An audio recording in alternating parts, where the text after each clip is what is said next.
Os Paroleiros, um jeito simples e divertido de conversar sobre verdades bíblicas. Vambora, que hoje é dia de parola! Estamos de volta para o segundo e último bloco desta parola 113, mais uma dentro do tema Jesus, nessa roda falando a respeito da genealogia de Jesus, que está descrita lá em Mateus 1, também em Lucas 3. E no primeiro bloco foi muito bacana, a gente conseguiu fazer várias pontes, várias citações. Eu quero desafiar você que não assistiu ainda, que volte lá no primeiro bloco, se você não acompanhou, para você ficar inteirado do que nós vamos acompanhar, nós vamos conversar agora a partir desse segundo bloco. Meninos, existem algumas citações nas Escrituras que não falam diretamente, né, não citam a genealogia de Jesus, propriamente dito, mas mencionam alguns caminhos, né? Poderia falar, por exemplo, da raiz de Davi, que está descrita lá em Isaías 11, né? Existem alguns outros sinais, vamos falar de palavra de inglês aqui, né? Alguns easter eggs, né, que a gente vê nos filmes aí, que são diquinhas, vamos dizer assim, de referências entre uma coisa e outra. Nós vamos encontrar mais alguns easter eggs ao longo das escrituras a respeito da genealogia? Easter eggs eu não sei. Eu sei que o Wilsinho, ele tá procurando até hoje um X-egg aí, mas isso é outra história. Não sou eu. Gutão também. Gutão, e aí, já achou?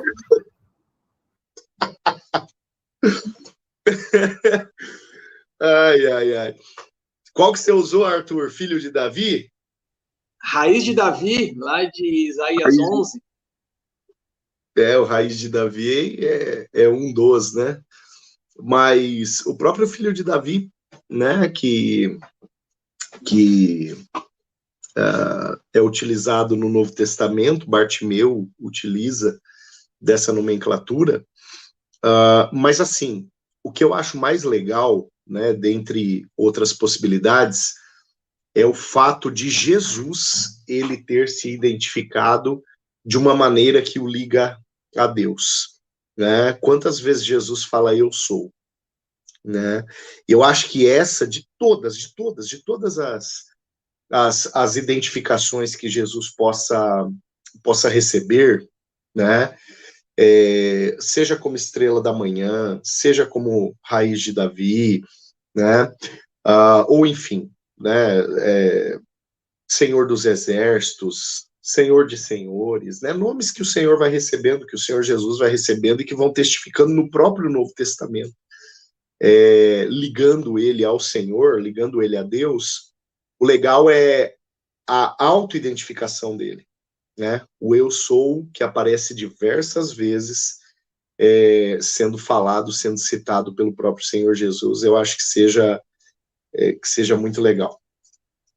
Acho que dá para a gente fazer até uma parola futura sobre as 7 afirmações de Jesus no Evangelho de João sobre eu sou, né? Tem bastante coisa bacana ali para a gente conversar. Mas, Paulinho, o Wilson ia fazer, eu interrompi. Então, mas só um parênteses, você fala 7 no Evangelho de João, porque se a gente for escarafunchar, nós vamos achar muita coisa. Já que você falou sobre easter egg, já tinha um spoiler lá em Isaías capítulo 9, né? É a famosa cantata de Natal, quem não sabe do que nós estamos falando, porque lá em Isaías capítulo 9, ele vai dizer a respeito de o povo que andava em trevas viu uma grande luz sobre os que habitavam na região da sombra da morte. Então, veja, Isaías ele está trazendo um cenário profético e como Jesus ele entraria nesse cenário profético, né? E aí ele fala assim, porque um menino nos nasceu, um filho se nos deu, o principado está sobre seus ombros e o seu nome será maravilhoso, conselheiro, Deus forte, Pai da eternidade, príncipe da paz. O príncipe da paz nós vemos aqui falar também quando toca em Melquisedeque, e lá em Hebreus também vai falar sobre o Melquisedeque.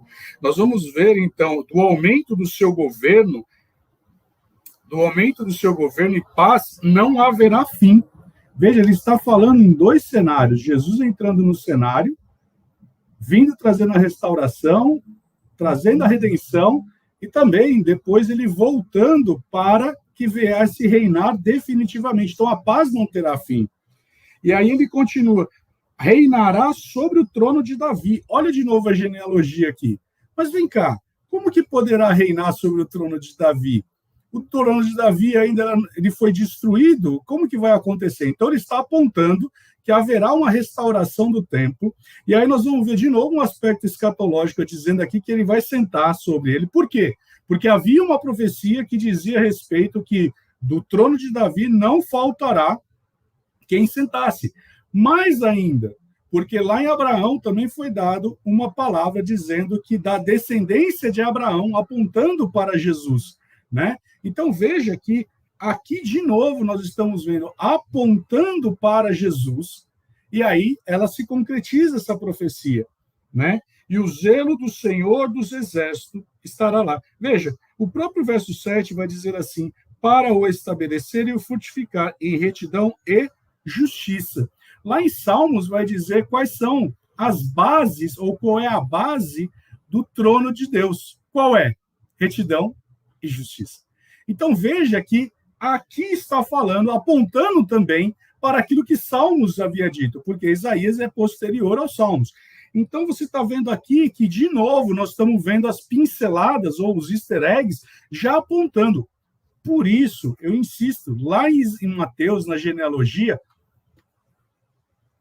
não existe como dar uma desculpa. Não existe uma forma de dizer, olha, eu não sabia, eu fui pego de surpresa.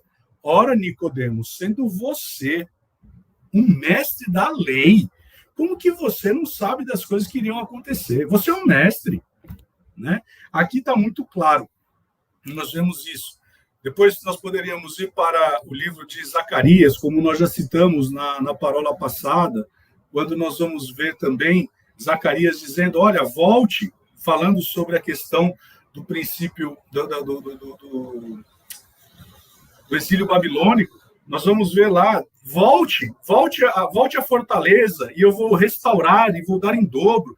De novo, Deus falando a respeito de dois aspectos, um aspecto voltado para a aliança davídica, voltado para a aliança palestina, mas também de uma forma análoga, falando para o povo de Deus, olha, quando você voltar às suas origens, quando você voltar àquilo que a palavra diz, você vai experimentar da redenção.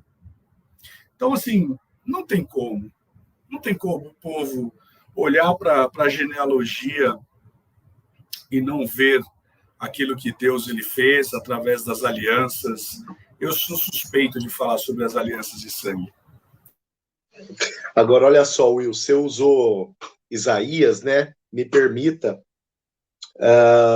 avançar alguns capítulos à frente aí, porque quem sabe uma das identidades que a gente encontra de Jesus, prenunciadas lá atrás e confirmadas tanto durante o período do próprio Jesus, quanto em uma perspectiva escatológica, é aquela identificação de Isaías 53, dele como cordeiro, né, de Jesus como cordeiro. Né? O prenúncio do primeiro pregador do evangelho, João Batista, né, quando Jesus ia passando dizendo, ali vai o Cordeiro de Deus que tira o pecado do mundo, né? E a visão do Cordeiro ali a partir de Apocalipse capítulo 4 é algo tremendo, né? Então, o Arthur, ele brincou usando a nomenclatura easter egg, né? Olha lá, ó, Canyon, EW Canyon, né? O que é isso? Aliança de sangue, top, hein? Tá vendo? O Wilsinho também é cultura.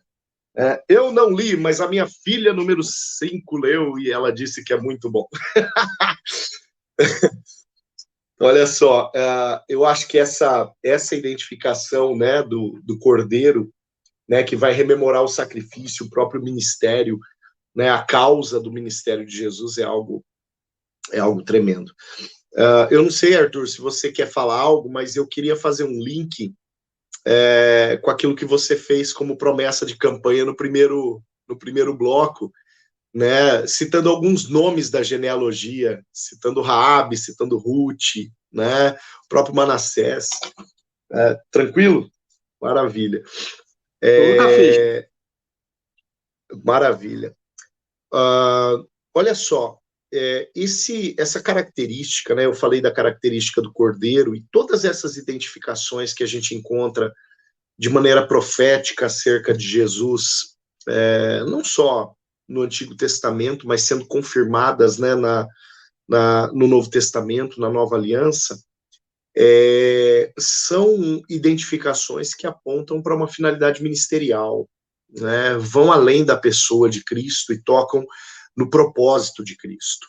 Aliás, Cristo já tem um sentido, né, a própria identidade de Cristo, a gente já brincou em algum outro momento que Cristo não é o sobrenome de Jesus, né? Cristo é uma marca de identidade e uma marca que imprime no próprio ser de Jesus o seu ministério, né?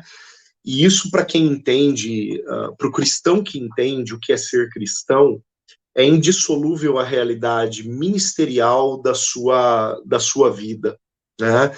Paulo, em Efésios, capítulo 1, ali no verso 12, ele fala que é necessário que nós sejamos para o louvor da glória de Deus. Este ser para o louvor da glória, né, não cantar, não orar, não congregar, não fazer coisas, mas ser para o louvor da glória de Deus, imprime em nós, na nossa existência, uma conduta de adoração constante. Né? Então, nós somos o ministério que o Senhor imprimiu em nós. Isso é tão real que o apóstolo Paulo, em Atos 20, 24, ele diz que nada há de importante nele, contanto que ele cumpra aquilo que o Senhor o levantou para fazer, né? Contanto que ele cumpra o ministério que lhe foi facultado. E o mesmo Paulo escreve para nós em Romanos, capítulo 12, versículo 3, que nós não devemos achar de nós mesmos mais do que é conveniente, né? Que nós devemos saber quem nós somos. E esse saber quem nós somos está intimamente ligado ao nosso ministério. Né? Atos 11, 26 diz quem é o discípulo de Cristo, diz quem é o cristão. E o cristão é o discípulo é o imitador. E se Cristo era o seu ministério, o meu ministério ele não pode ficar escondido. Né? O propósito da minha existência não pode ficar escondido dentre tantas outras coisas. Pois bem, aí eu entendo, né? Isso tudo é uma introdução, hein? Aí eu entendo o porquê Raabe foi parar na genealogia de Cristo a partir do relato de Lucas. Aí eu entendo por que Ruth foi parar na genealogia de Cristo a partir do relato de Lucas. Aí eu entendo por que Manassés está lá, aqueles nomes que Arthur tocou, né? E assim, de maneira bem rápida, Manassés foi o pior de todos, mas terminou bem.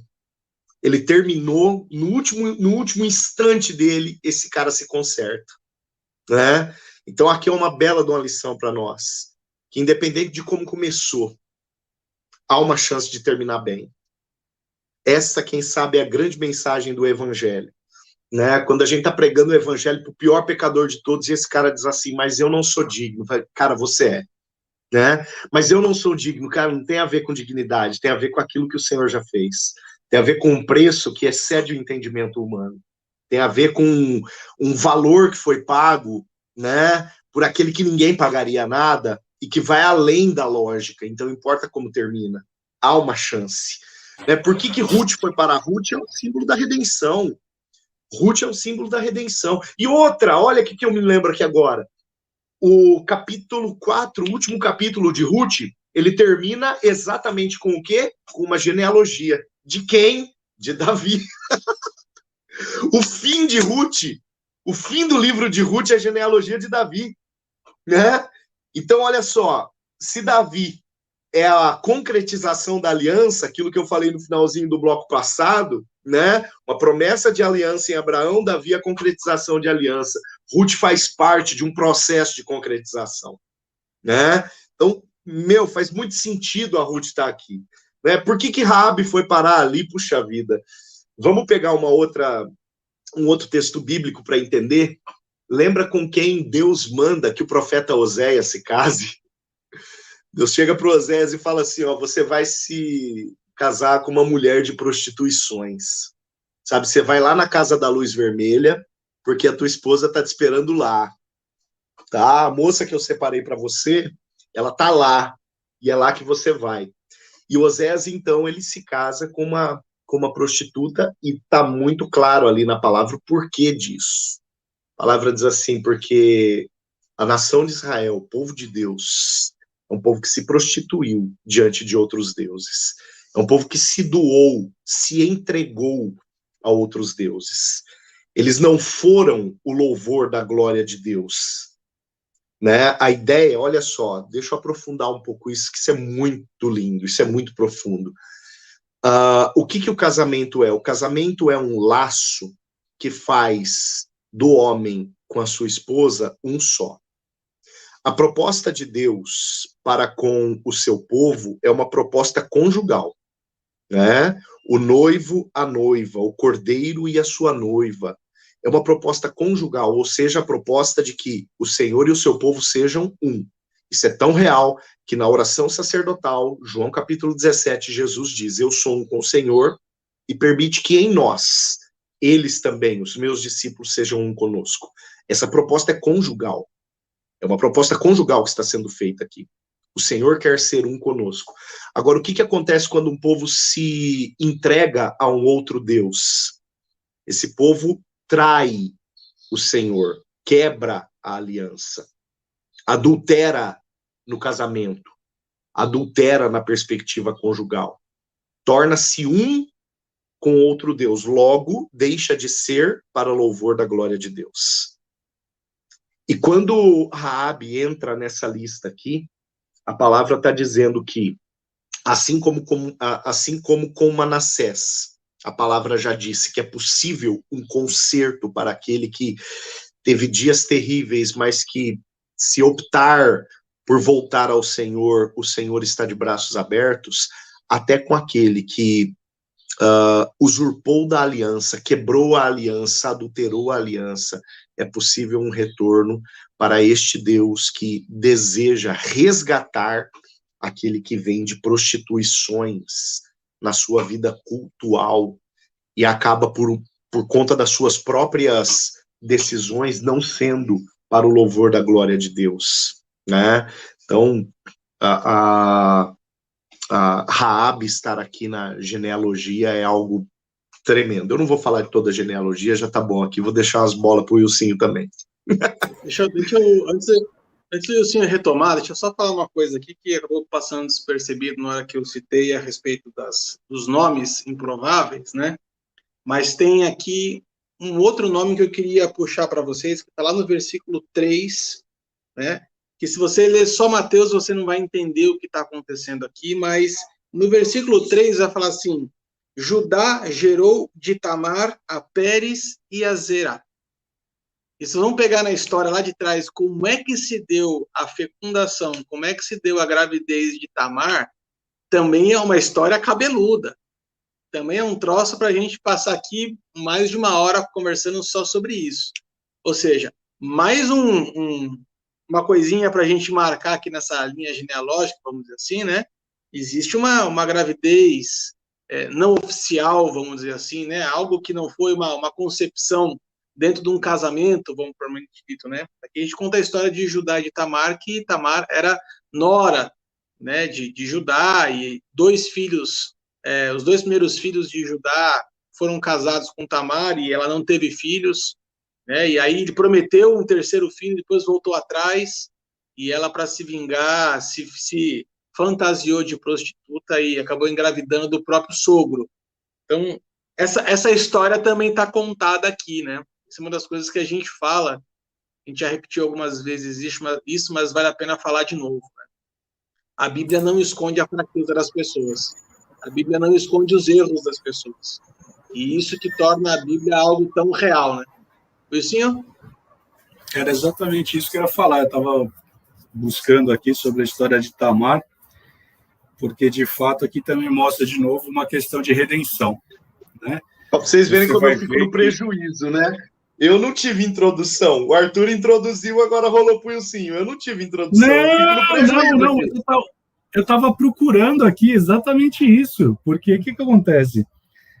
Me chamou a atenção o fato de que nós temos também aqui uma usurpadora, se é que a gente pode fazer assim, uma mulher que ela usou de manipulação, de engodo, de um ardil em relação ao que estava acontecendo naquele cenário, e ela se posiciona de uma forma porque ela estava sendo preterida. E, ao invés de ser exercido um juízo contra ela na ocasião, houve um exercício de misericórdia. Olha que interessante. Ela, através de um ato pecaminoso, ela teria...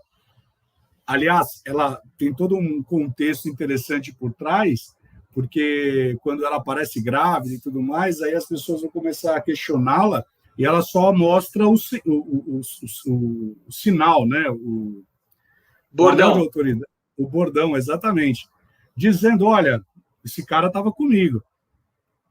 E aí, nesse exato momento, ao invés de ser usado de uma força, de uma brutalidade contra ela, é utilizado da misericórdia.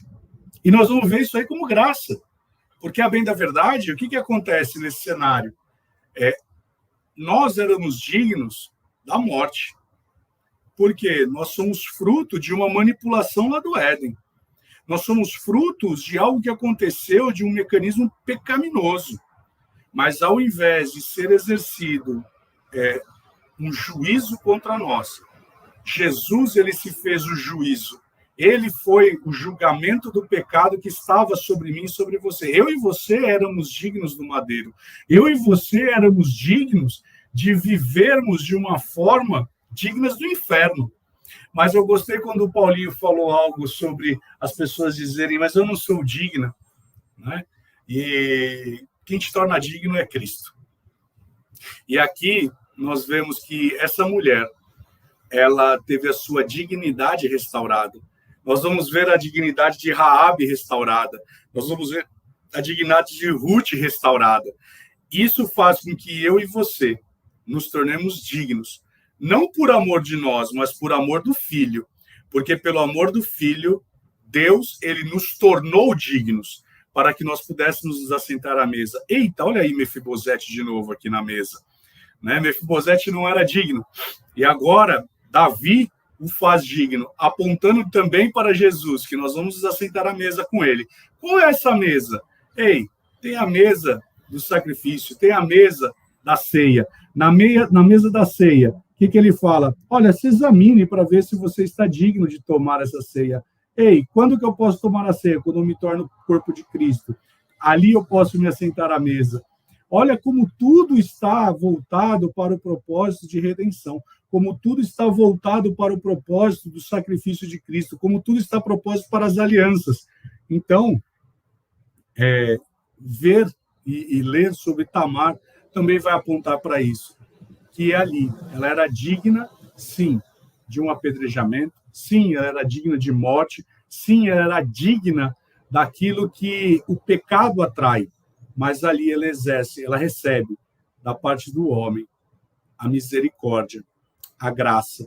Por isso que hoje nós podemos nos achegar diante do trono de graça, a fim de alcançarmos graça e misericórdia. A genealogia de Jesus fala a história de um resgatador. A história de resgate, ela vem sendo repetida geração após geração até chegar na pessoa de Cristo. Gente, que bate-papo gostoso, hein? Que bate-papo gostoso. Vamos, na semana que vem, então, a gente dá sequência ainda dentro do tema Jesus. Vamos ver o que nós vamos parolar ainda. Tem muita bola que foi levantada aqui. Dá para a gente conversar nas próximas semanas. Mas já fica aqui o nosso agradecimento para você que esteve conosco em mais uma roda de parola. Deixamos aqui o nosso grande abraço para você. Incentivamos você a compartilhar esse vídeo para mais pessoas. Essa palavra pode chegar na casa de alguém e pode transformar a vida de uma família. Então, que seja assim esse o teu impulso. Você nos ajude a divulgar essas rodas de parola. E deixa aqui o seu joinha. Siga-nos nas nossas redes sociais, no Facebook, no Instagram. assine nosso canal no YouTube. E para você que gosta de podcast, no formato de podcast, tem lá no Spotify os Paroleiros também. Um grande abraço para você e até a próxima Roda de Parola. Tchau, tchau.